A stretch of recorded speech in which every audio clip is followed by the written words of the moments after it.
தினமுமே வீடியோவில் இன்றைக்கி டேவை நான் ரொம்ப ஹாப்பியாக ஸ்டார்ட் பண்ணுறேன் அப்படின்னு சொல்லி தான்க்கா ஸ்டார்ட் பண்ணுறீங்க. உங்களுக்கு எந்த கவலையுமே இல்லையா? நீங்கள் எதை பற்றியுமே கவலைப்பட மாட்டிங்களா அப்படின்னுமே சில பேர் வந்து கேட்குறீங்க. கவலையே இல்லாதவங்க யாராவது இருக்காங்களான்னு கேட்டிங்கன்னா கண்டிப்பாக கிடையாது. ஆனால் நமக்கு ஏதாவது ஒரு விஷயம் கவலையாக இருக்குது அப்படின்னா அதை திரும்ப திரும்ப நம்ம யோசித்து நம்மளை இன்னும் கஷ்டப்படுத்திக்கும் போது அந்த கவலை சரியாயிடும் அப்படின்னா அதுக்கான தீர்வு கிடைக்கும் அப்படின்னா நம்ம எத்தனை நாள் வேணாலும் அதை பற்றி கவலைப்படலாம். கண்டிப்பாக அதை பற்றி யோசிக்கிறதுனால எந்த பிரயோஜனமே இல்லை அப்படின்னும் போது நம்ம அதை பற்றி யோசிக்கிறதுல எந்த பலனுமே வந்து கிடைக்காது.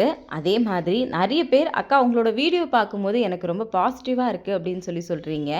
நீங்கள் சொல்கிற வார்த்தை தான் என்னை இன்னுமே ரொம்ப பாசிட்டிவாக வச்சுருக்கு அப்படின்னு சொல்லி நான் கண்டிப்பாக சொல்லுவேன். முன்னாடியெல்லாம் எந்த விஷயம் நடந்தாலும் பிரயோஜனமே இல்லாத விஷயமா இருந்தாலும் அதை நினச்சி கவலைப்படுறதே ஒரு வேலையாக வச்சுருப்பேன். பட் இப்போ அது எல்லாத்தையும் தாண்டி எனக்கு என்ன தேவையோ அதை பற்றி மட்டும்தான் யோசிக்கிறதுனால என்னோட டே நிஜமாவே ஹாப்பியாக தான் இருக்குது.